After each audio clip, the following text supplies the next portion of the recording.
बिस्मिल्लाहिर्रहमानिर्रहीम अस्सलाम वालेकुम वरहमतुल्लाहि वबरकातुहू। दोस्तों, आप अपना यूट्यूब चैनल पाक न्यूज़ 55 देख रहे हो। मैं अहमद खान। आप सब दोस्तों से गुजारिश है कि अगर आपको वीडियो अच्छी लगे तो प्लीज़ चैनल को सब्सक्राइब भी कर दें और लाइक और शेयर जरूर करना। आपका बहुत बहुत शुक्रिया।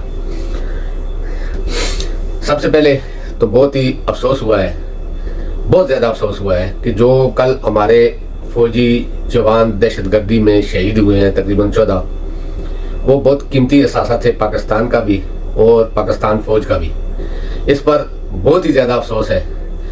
अल्लाह पाक कब पाकिस्तान को इन दहशतगर्दों से महफूज करेगा, इसके पीछे का रीज़न तो खैर मैं आगे जाकर बात करूंगा। लेकिन आज जो खबर है इलेक्शन वाली, जो सुप्रीम कोर्ट से फैसला आया है, उस पर थोड़ी सी बात कर लेता हूं। और तहरीक इंसाफ हिस्सा लेगी या नहीं लेगी, और नून लीग चला चला कर कह रही है कि साफ और शफाफ इलेक्शन होने चाहिए। इस पर थोड़ी सी बात करता हूं। फिर सुप्रीम कोर्ट के फैसले में जो थोड़ा सा डाउट है उस खबर पर थोड़ी सी बात करूंगा। सबसे पहले तो जो सुप्रीम कोर्ट से फैसला आया है बहुत ही खुशाइंद फैसला है। पूरे पाकिस्तान की, कुछ लोगों को छोड़कर पूरे पाकिस्तान की आवाम में खुशी की लहर दौड़ गई है, क्योंकि तकरीबन इन 15-16 महीनों या दो साल, तकरीबन 2 साल में पाकिस्तान को कहां पहुंचा दिया गया है। और इलेक्शन न करके जो एक अनरेस्ट पैदा किया गया है पाकिस्तान में या लोगों के जहनों में, उसका तो कोई मुतबादल नहीं है। पाकिस्तानियों को यह सोचने पर मजबूर कर दिया गया है कि हम कैद हैं, और एक ऐसी कैद में है जो नजर नहीं आती, जो किसी अदालत से नहीं हुई, जो किसी कोर्ट से नहीं हुई, जो किसी जज ने नहीं दी, ऐसी कैद में। यानी कि किसी पाकिस्तानी को भी अपना मुस्तकबिल बिल्कुल ही नजर नहीं आ रहा था। रोशन या ब्लैक तो अलग चीज है, काला लेकिन नजर ही नहीं आ रहा था। तो अब एक उम्मीद सी जगी है, देखें आगे, क्योंकि ये एक फैसला तो उमर अता बंदयाल ने भी दिया था, लेकिन उसका तो खैर कुछ नहीं है। उसने जितना भी फायदा दिया वो नून लीग को ही दिया, जितना फायदा भी दिया उसके अपने तारीखी दौर में देख लें, उसका कोई फैसला भी ना पाकिस्तान के हक में था ना पाकिस्तानियों के हक में था। जो फैसला उसने किया दबाव के तहत किया, डर के मारे किया, ब्लैकमेल होकर किया, लेकिन पाकिस्तान का मुस्तकबिल तबाह कर दिया। पहले तो उसका वो फैसला ही जो रजीम चेंज के वक्त आया था, उसने तबाही फेरी। उसके बाद जितने फैसले भी आए, किसी फैसले पर वो खड़ा नहीं हो सका, ना अपना हुक्म बना सका।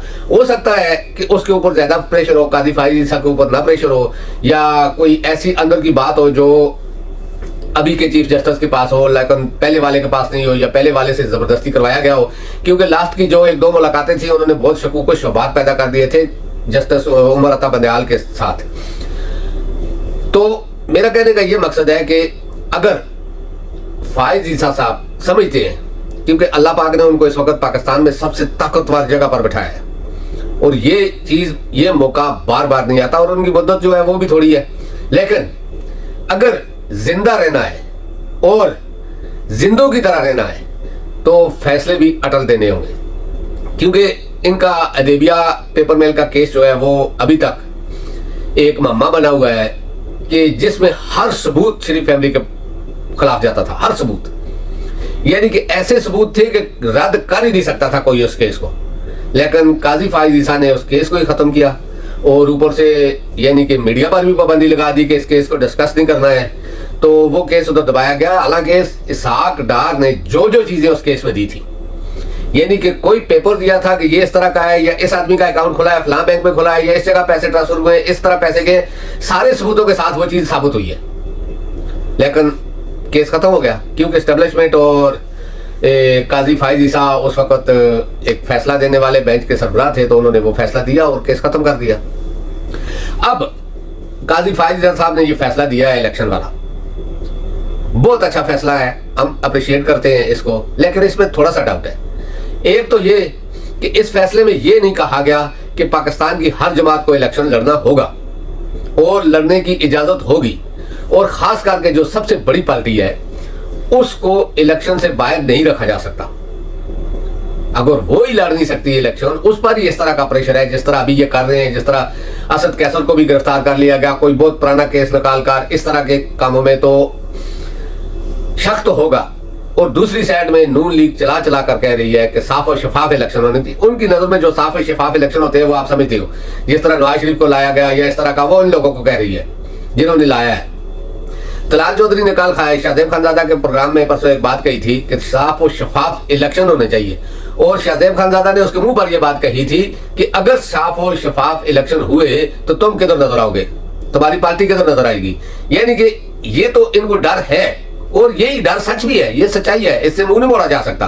क्योंकि पाकिस्तानी अवाम, आप यकीन करो, जो कुछ उनके साथ हो चुका है, चाहे वो तहरीक इंसाफ के साथ है या आम पब्लिक है। आम पब्लिक का मतलब है जो सियासी पार्टियों पर या इस तरह का नहीं करते, वोट के टाइम पे वक्त वोट देकर आ जाते हैं, या किसी अपने गांव के बड़े से या किसी के कहने पर, वो लोग भी इंतजार कर रहे हैं कि कब इलेक्शन हो, हम इनसे इन 16-17 महीनों का हिसाब लें। तो यही डर उन पार्टियों में भी बैठा हुआ है, और खास करके दो पार्टियां तो स्पेशल है, नून लीग और फजल रहमान। इनका तो यकीन करो कि पसीने निकले हुए हैं। ये किसी न किसी तरीके से इस इलेक्शन को रुकवाना चाहते हैं। वजह यही है कि पंजाब में इनकी मर्जी का टाउट वजीर आला है, खैबर पख्तूनख्वा में भी वही है, और दूसरे भी इस्टेब्लिशमेंट भी इनके साथ है। यानी कि उनको कोई मसला ही नहीं है कि हमें कोई प्रॉब्लम है, पुलिस उनके हुक्म में काम कर रही है, आईजी, एसपी, कमिश्नर, फौज के जो यानी कि ऑफिसर्स इनको सलूट मार रहे हैं, यानी कि मुजरिम को सलूट मार रहे हैं। तो आप सोचो इसके आगे क्या होगा, इसके आगे का प्रोटोकॉल क्या है? क्या किसी कैदी को किसी पुलिस वाले ने कभी सलूट मारा है? आम कैदियों को ही देख लो, तो कोई भी देख लो, और इतना बड़ा मुजरिम सजा याफ्ता यानी कि सजा हुई है, और उसको सलूट मारे जा रहे हैं, उसको हार पहनाए जा रहे हैं, उसको प्रोटोकॉल दिया जा रहा है सरकारी, दोनों बाप बेटी को। और दूसरे जो उसका भाई है, उसमें फर्द जुर्म अभी तक आयद नहीं हुई, वो भी अपने केस माफ करवा के बैठा हुआ था, फिर वो केस तो बाद हो गए, लेकिन फर्द जुर्म अभी तक आयद नहीं हुई। यानी कि इतना फेवर इस पार्टी को दिया जा रहा है, खास करके नून लीग को, कि आप सोच भी नहीं सकते। और दुनिया में ये मजाक बनी हुई है, हमारी अदालतें भी और हमारी स्टैब्लिशमेंट भी, कि सामने एक चीज नजर आ रही है, फिर भी ये लोग पीछे नहीं हट रहे। तो तहरीक इंसाफ को अगर मकाम यानी कि इलेक्शन लड़ने की उस तरीके से इजाजत न दी गई, तो ये इलेक्शन तो बहुत बड़ी बात है। एक सीट पर भी धांधली होगी, तो जब वो 4 सीटों के लिए, 4 हलकों के खुलाने के लिए 126 दिन का धरना दे सकता था, तो उसके कारकन इनका क्या असर करेंगे? अवाम में जो यानी कि जंजलाट, जो गुस्सा, जो अंदर ही अंदर ब्लड प्रेशर बन रहा है, वो किसी टाइम भी फट सकता है। तो मेरा कहने का ये मकसद है कि चीफ जस्टिस को भी चाहिए कि इस चीज का भी साथ ऐलान करें कि सब पार्टियां बराबर के उससे इलेक्शन लड़ेंगी। और दूसरी तरफ अभी इमरान खान का जो साइफर मामला है, साइफर केस में सुप्रीम कोर्ट में पहुंच गया ये केस, और उम्मीद भी है, क्योंकि केस तो वकील बहुत अच्छे तरह लड़ते हैं, लेकिन आगे जज भी तो फिर आपको पता है ना, अमर फारूक जैसे होते हैं, जो या तो अपनी गंदी वीडियो की वजह से ब्लैकमेल हो रहे हैं, या फिर पैसा लिया हुआ है, या फिर कोई और चीज है जो उनको ब्लैकमेल कर रही है, या कोई आने वाले टाइम पे ऐदे का लालच दिया गया है उनको इस वजह से।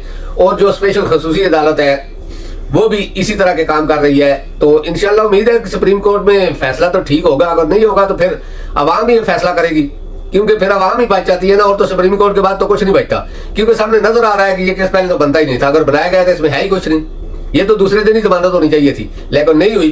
पर फिर भी ये इमरान खान को अंदर रखेंगे, क्योंकि वो जो बगौड़ाया है ना, उसने एग्रीमेंट किया था एस्टेब्लिशमेंट के साथ कि इमरान खान बाहर नहीं होना चाहिए, मैं तब इलेक्शन लड़ूंगा, मैं तब पाकिस्तान जाऊंगा, उसको सजा होनी चाहिए। नहीं कि इस तरह के एग्रीमेंट इसने किए हैं, चाहे वो पैसा देकर किए हैं या कुछ और। अभी तो बहुत बड़ी बड़ी बातें हो रही हैं इंटरनेशनल मीडिया पर भी कि पता नहीं 3 अरब डॉलर के क्या क्या, मैं इस पर कोई कंफर्म नहीं कर सकता, लेकिन ये आवाजें उठ रही हैं। मेरा ये कहने का मकसद है कि इलेक्शन करवाओ जरूर, लेकिन शफाफ होने चाहिए, साफ और शफाफ होने चाहिए। तलाल चौधरी वाले शफाफ नहीं, सही तरीके से साफ और शफाफ होने चाहिए। क्यों कि अगर इलेक्शन में वही काम हुआ तो अवाम तो अब नहीं मानेगी, आप वो पुरानी अवाम तो रही नहीं, अवाम तो इसको एक्सेप्ट नहीं करेगी। जिस तरह अभी इनको नहीं कर रहे, जो जबरदस्ती करवा रहे हैं, जो चीजें अवाम नहीं कर रही, तो फिर कैसे करेगी? इस माहौल में क्या इस तरह के इलेक्शन को कबूल किया जाएगा? कभी नहीं किया जाएगा। इस तरह और पाकिस्तान का नुकसान होगा। तो अब मैं बात करता हूं थोड़ी सी दहशतगर्दी पे। जब भी कोई ऐसा फैसला आता है, जब भी कोई ऐसा मसला होता है, या जब भी कोई पाकिस्तान किसी अच्छे रास्ते पे जाने की कोशिश करता है या कोई ऐलान होता है, तो दहशतगर्दी शुरू हो जाती है और बॉर्डर पे यानी कि छेड़छाड़ शुरू हो जाती है। ये अब समझ नहीं आ रही कि अपने जवानों को शहीद क्यों करवाया जा रहा है। ये दहशतगर्द कैसे आते हैं, इनको कौन लाता है, ये कहाँ रहते हैं, ये किसके पास रहते हैं, हमारी इंटेलिजेंस एजेंसियां इतना पैसा किस लिए खा रही हैं, और हमारे जो सिक्योरिटी अदारे हैं उनको किस लिए पाल के रखा हुआ है कि वो इतना सा काम भी नहीं रोक सकते। उनको इतनी मालूमात नहीं होती। अभी 14 जवान शहीद हो गए, ये कोई मामूली बात है? किसी मुल्क की फौज के 14 जवान शहीद हो गए, क्या ये छोटी सी बात है? अगर समझने वाले समझे तो ये छोटी सी बात है। इससे बड़ी और नकारा एजेंसियों की कारकर्दगी क्या होगी? अगर कोई कुत्ता बिल्ली किसी के घर में घुस जाता है तो पूरे महल्ले को पता चल जाता है। तो इतनी बड़ी दहशतगर्दी होने के बावजूद दहशतगर्द मौजूद है पाकिस्तान में जगह जगह, तो किसी को पता ही नहीं चला, कोई इदारे की इतला नहीं थी, किसी किस्म का कोई वो नहीं था। क्यों? वजह साफ जाहिर है, या तो ये इलेक्शन नहीं चाहते या फिर दहशतगर्दों को इजाजत है कि आप अपना काम करते रहो। क्योंकि अगर हमारे सिक्योरिटी अदारे इस तरह इतनी कमजोरी दिखाएंगे तो फिर आम पब्लिक क्या समझेगी? अगर हमारे फौजी जवान ही महफूज नहीं, फिर आम पब्लिक के साथ क्या होगा? हमारी कीमती जानों, जो हमारी बहुत ज्यादा कीमती जाने हैं, उनके साथ अगर ऐसा हो सकता है। देखिए, जान हर एक की कीमती होती है, लेकिन जो जवान फौज में भर्ती हैं, मैं जवानों की बात कर रहा हूं, ऊपर के लेवल की नहीं, जो जवान फौज में है वो सबसे कीमती सरमाया है, क्योंकि वो ही मब्बे वतन भी होते हैं। जब ऊपर पहुंच जाता है आदमी, सबसे ऊपर वाले अहदों पर 3, 4, 10, 15, 20 अहदे जो होते हैं, उन ओहदों पर, तो फिर अपनी फैमिली, अपने बच्चों, अपने खानदान, अपने पैसा, बैंक बैलेंस, जगह जायदादें, जजीरे, माल, बिल्डिंगें, इस तरह की चीजों पर सोच शुरू हो जाती है। लेकिन नीचे वाले जो है उनके सामने या मुल्क होता है, या अपनी जान होती है, या अपनी फैमिली, बस और कुछ नहीं होता है, और अपना नाम होता है। तो वो लोग तो शहादत से भी नहीं डरते, गाजी बनने से भी नहीं डरते, और लड़ने से भी नहीं डरते, मरने से भी नहीं डरते। लेकिन ये कार्रवाइयां इस तरह क्यों होती हैं? जबकि एक छोटी सी जो 9 मई है, वो भी तो खैर करवाया गया था, लेकिन उसमें आपने पाकिस्तान के कोने कोने से लोगों को ढूंढ के पकड़ लिया। किस किस तरह पकड़ा, कैसे कैसे पकड़ा, चाहे वो इन्वॉल्व थे नहीं थे, पकड़ लिया। तो ये दहशतगर्द जो इस तरह की हरकतें, उस वक्त तो हुआ भी कुछ नहीं था। एक बिल्डिंग में थोड़ा सा नुकसान हुआ या जो भी हुआ, चलो ठीक है, नहीं होना चाहिए था लेकिन हुआ। लेकिन ये जो 14-15 शहादतें इस तरह हर जगह पर हो रहा है, इन लोगों को आप क्यों नहीं पकड़ सकते हो? क्या यहां पर आकर आपका इंटेलिजेंस फेल हो जाती है, या सिर्फ आपको नजर आती है कि तहरीक इंसाफ ही दहशतगर्द है, या इमरान खान के कारकुन दहशतगर्द है, या इमरान खान ही दहशतगर्द है, बाकी कोई नहीं है? प्लीज, इस तरह की सोच हर आदमी में पाई जाती है। जो मैं कह रहा हूं वही हकीकत है, क्योंकि अगर हमारे सिक्योरिटी अदारे सही काम कर रहे होते ना, तो ये कीमती जानें नहीं जाती। हमें दुख होता है अपने जवानों की शहादत पर। खैर, शहादत तो खुशकिस्मत लोगों को मिलती है, लेकिन कीमती जानों का दुख होता है हमें, क्योंकि जिन अदारों पर अरबों रुपया लग रहा है पाकिस्तान के टैक्स के पैसे का, और वो अदारों की कारकर्दगी ऐसी हो, पुलिस हो, रेंजर हो, सिक्योरिटी अदारे दूसरे हो, यानी कि हमारी खुफिया एजेंसियां हो, तो कारकर्दगी तो उनकी बिल्कुल जीरो नजर आती है। हम तो अभी तक कलमोशन को लेकर बैठे हुए हैं कि हमने बहुत बड़ी कार्रवाई की हुई है। तो प्लीज इस चीज पर भी कुछ ध्यान दें। तो अब जो आगे की बातें हैं वो इंशाल्लाह आपसे नेक्स्ट व्लॉग में करूंगा। अल्लाह पाक आप सबको अपनी हिफ्ज़-ओ-मान में रखे। उम्मीद है इंशाल्लाह आपको वीडियो पसंद आई होगी। अगर पसंद आई तो प्लीज चैनल को सब्सक्राइब भी कर दें और लाइक और शेयर जरूर करना। अल्लाह पाक आप सबको अपनी हिफ्ज़-ओ-मान में रखे। अस्सलाम वालेकुम व रहमतुल्लाहि व बरकातहू। अल्लाह हाफिज़।